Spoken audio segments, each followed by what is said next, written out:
ቁርምት ብለው ከተቀመጡባት ጥግ ቀና ብለው ወደ ምስራቅ እየተመለከቱ ነፃ የሚያወጣኝ ዘመነ ካሴ ነው አሉ። ጨለማ ነው። የክፍሉ ስፋት ጠባብ፣ አየር እንደፈለገ የማይንሸራሸርበት ነው። በዚህ ጠባብ ክፍል ውስጥ በአንድ ጥግ ላይ የኢትዮጵያ ታሪክ አዋቂ ተቀምጠዋል። አዎ፣ ሰው አይደሉም። የተቀመጡት የኢትዮጵያ ታሪክ ናቸው። የሽበት ፀጉራቸው የብርሃን ነጸብራቅ ይመስላል። ፊታቸው ላይ ያለው የዘመን እርሽት የኢትዮጵያን ውጣ ውረድ የተጻፈበት ብራና ነው።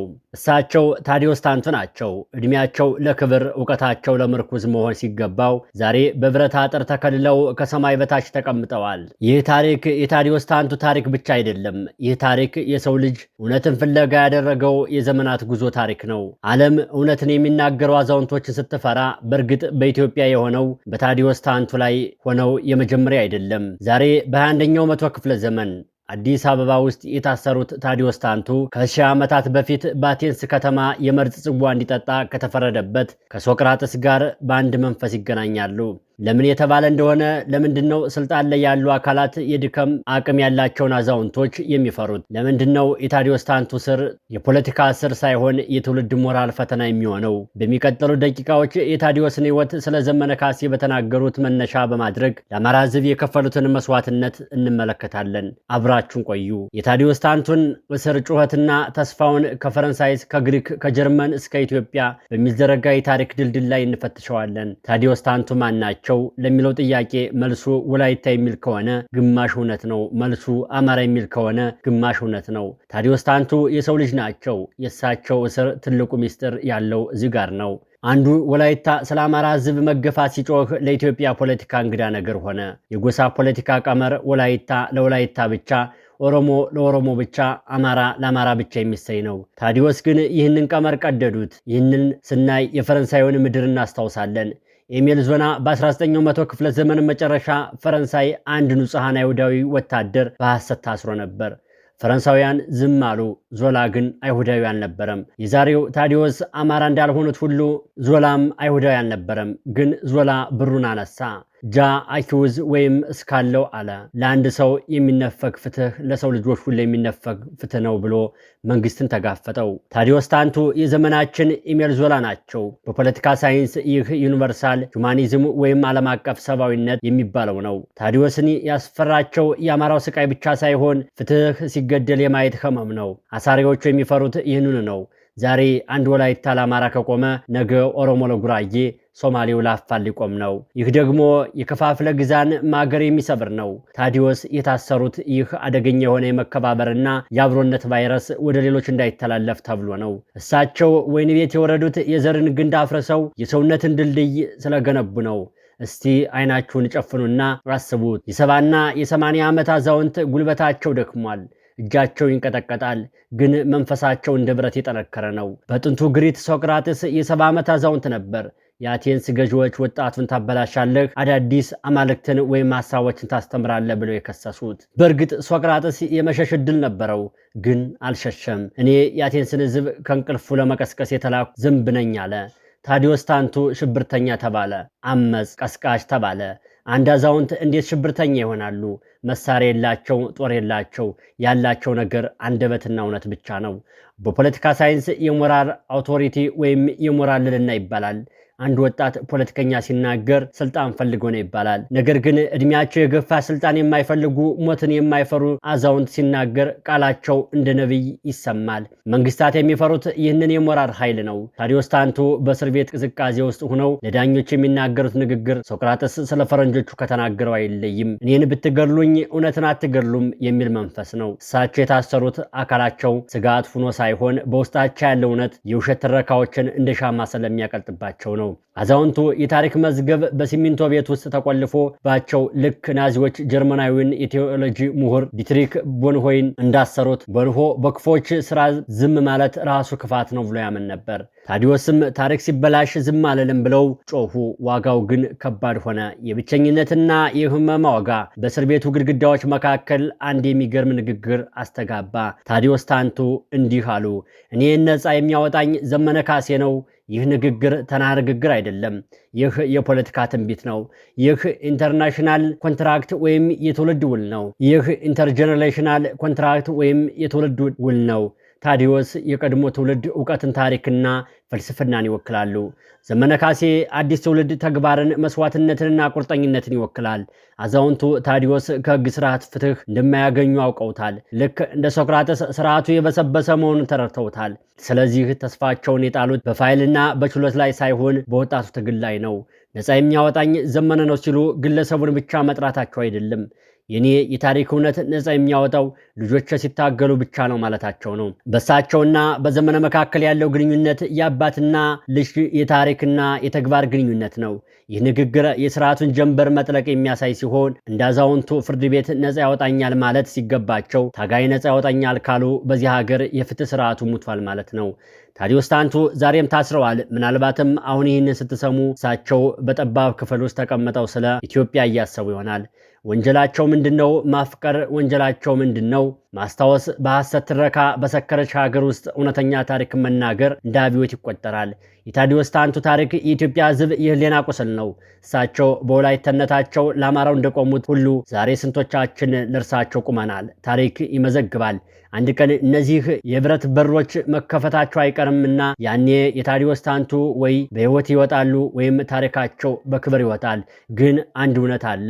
ሶቅራጥስን የገደለች አቴንስ ፈራረሰች። የሶቅራጥስ ሐሳብ ግን አለ እስከ ዛሬ። የታዲዮስንም አካል ማሰር ይቻል ይሆናል፣ ድምፃቸውን ግን ማፈን የሚቻል አይሆንም።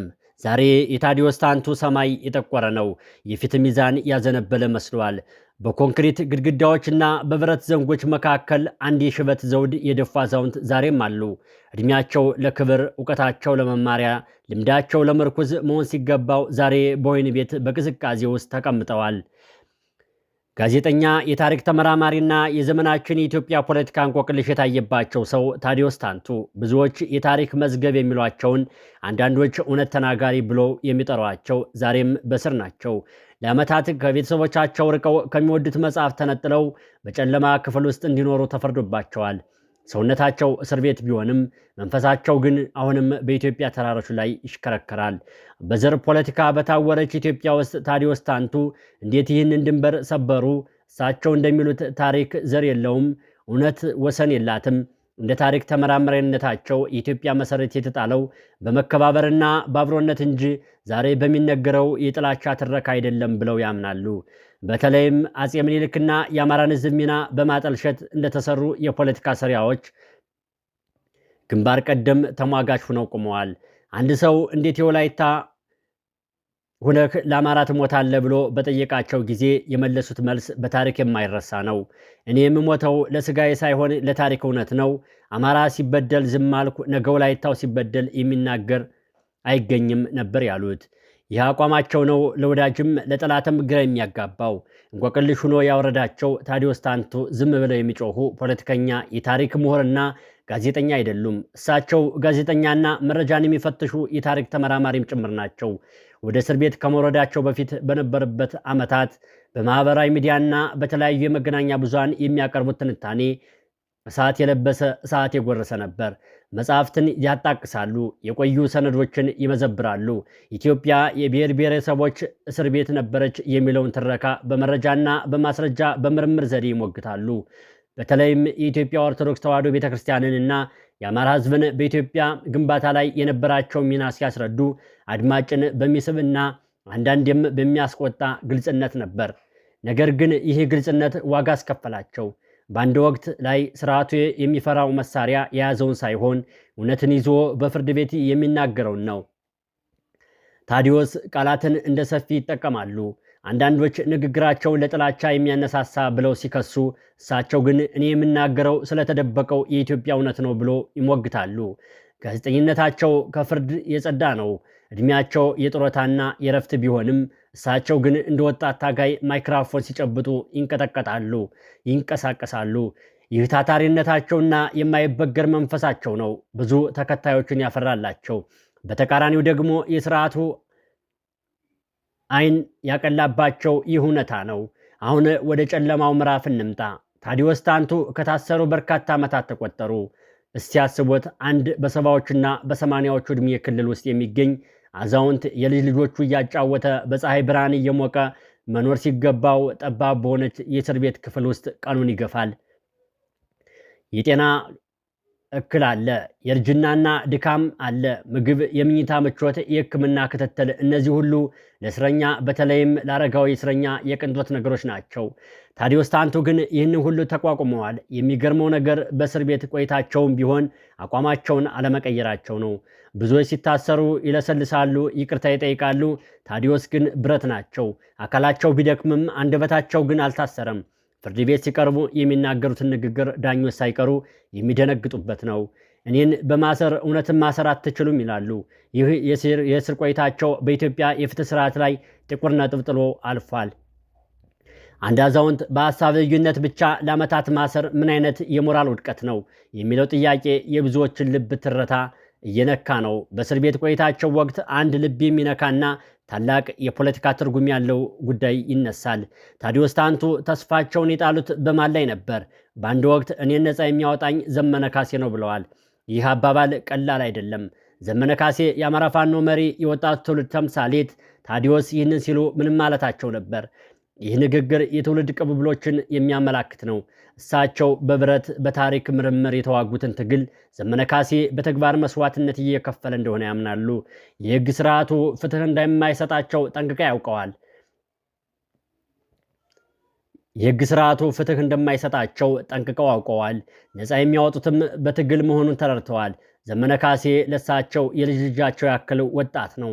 የወላይታ አዛውንት በአማራ ወጣት ታጋይ ላይ ተስፋቸውን መጣላቸው የኢትዮጵያ ፖለቲካ ምን ያህል ውስብስብና የተሳሰረ መሆኑን የሚያመላክት ነው። ታዲዮስ ታንቱ ዘመነን ሲመለከቱ የሚያዩት ጉልበት ብቻ ሳይሆን ለዘመናት ይሟገቱለት የነበረውን የአማራ ሕዝብ መብት ተሞክሮ ተከብሮ የእሳቸውም የፍትህ ጥያቄ እንደሚመለስ ተስፋ በማድረግ ነው። ነገር ግን ዓመታት ነጎዱ። ዘመነም የራሱ ፈተና ውስጥ ገባ። ታዲዮስም በእስር ቤት ቆዩ። ይህ የመጠበቅ ዘመን፣ የተስፋና የሰቆቃ ድብልቅልቅ ጊዜ የታዲዮስን የመጨረሻ ዓመታት እጅግ አሳዛኝ አድርጎባቸዋል። አይኖቻቸው ወደ ውጭ ይመለከታሉ። ጆሮቻቸው የነፃነት ዜናን ይናፍቃሉ። ታዲዮስ ታንቱ ዛሬ እዛው እስር ቤት ናቸው። አራት ግድግዳዎች መካከል ይህ ምን ማለት ነው? ይህ የሚያሳየው ነገር ቢኖር በሀገራችን ለእውነት መቆም፣ ለተገፋ ሕዝብ መቆም፣ ከዘርና ከጎሳ ፖለቲካ በላይ ማሰብ ምን ያክል ዋጋ እንደሚያስከፍል አመልካች ነው። ታዲዮስ ታንቱ የወላይታ ተወላጅ ሆነው ሳለ የአማራ ናሽናሊዝም ወይም ብሔርተኛ ጠበቃ መሆናቸው ለብዙዎች የዘር ፖለቲከኞች ምቾት አልሰጠም። የራሴ የሚሉት ማህበረሰብ ሲገፋቸው፣ የሌላ የሚሉት ደግሞ ሊጠራጠራቸው የሚችልበት ጠባብ መንገድ ላይ ነበር የቆሙት። ነገር ግን የአማራ ሕዝብ ታዲዮስ እንደራሱ አቀፋቸው። እስር የጋዜጠኝነት እስር ነው፣ የታሪክ እስር ነው። አዛውንቱ ታዲዮስ የታመመች ሀገር ምልክት ናቸው። ሀገሪቱ ታሪኳን ያከበረች፣ አዛውንቶቿን ያከበረች፣ ሀሳብን በሀሳብ የሞገተች ዕለት ብቻ ነው ታዲዮስና መሰሎቻቸው ነፃ የሚወጡት። ማሰብ ያስፈልጋል። ዛሬ እሳቸው በሚተኙበት ቀዝቃዛ ፍራሽ ላይ ሆነው ስለምን ያስቡ ይሆን? ስለ ጻፉት መጽሐፍ ወይስ ነፃ ያወጣኛል ብለው ስለጠበቁት ዘመነ ካሴ ወይስ ስለ ኢትዮጵያ ሕዝብ ዝምታ? የእሳቸው ሕይወት የሚያስተምር ነገር ቢኖር ጀግንነት ዕድሜ አይጠይቅም የሚለውን ነጥብ ነው። እውነት ደግሞ ዘር የላትም። ታዲዮስ ታንቱ ለኢትዮጵያ አንድነትና ለአማራ ሕዝብ ሕልውና የተከፈለ ውድ መስዋዕትነት ናቸው። ታዲያ ታዲዮስ ታንቱ የሚፈቱት መቼ ነው? መልሱ በዳኞች እጅ የለም። መልሱ በፖለቲከኞች እጅ የለም። መልሱ ያለው በሕዝብ እጅ ላይ ነው። የታሪክ ሰዎች ለታሪክ ሲሰሩ ዋጋ ይከፍላሉ። ታዲዮስ ታንቱ ያንን ዋጋ እየከፈሉ ናቸው። አንድ ቀን ታሪክ ይፈርዳል። የዛሬ 10ና 20 ዓመት የልጅ ልጃቸው የዚህን ሰው ታሪክ ሲያነብ አንድ አዛውንት እውነትን በመናገራቸው ብቻ በጨለማ ቤት ውስጥ አረጁ ተብሎ ይጻፋል። ያኔ ትውልድ ያፍራል ወይም ይማራል። እስከዚያው ድረስ ግን የታዲዮስ ታንቱ ድምፅ በግድግዳዎች አልታፈነም። ቃላቸው በማህበር ተቀምጧል። ህልማቸው በብዙ የወጣቶች ልብ ውስጥ ተዘርቷል። ነፃ የሚያወጣኝ ዘመነ ነው ያሉት ንግግር ግለሰቡን ዘመነን ብቻ ሳይሆን የተጀመረውን የትግል ዘመን የሚወክል ትንቢት ሊሆን ይችላል። በታዲዮስ ታንቱ የዘመናችን የህሊና እስረኛ፣ የታሪክ ተመራማሪና የማይታጠፍ የወላይታ ጽድቅ ለአማራ ሕዝብ ተምሳሌት ናቸው። ክብር ለሚገባው ክብር እንሰጣለን። ፈጣሪ ለታዲዮስ ታንቱ ብርታቱን፣ ለሀገራችን ኢትዮጵያ ደግሞ ፍትህ ላክላት። አብራችሁን ስለነበራችሁ እናመሰግናለን። በሌላ ተመሳሳይ ታሪክ እስክንገናኝ ድረስ ሰላም ያቆየን።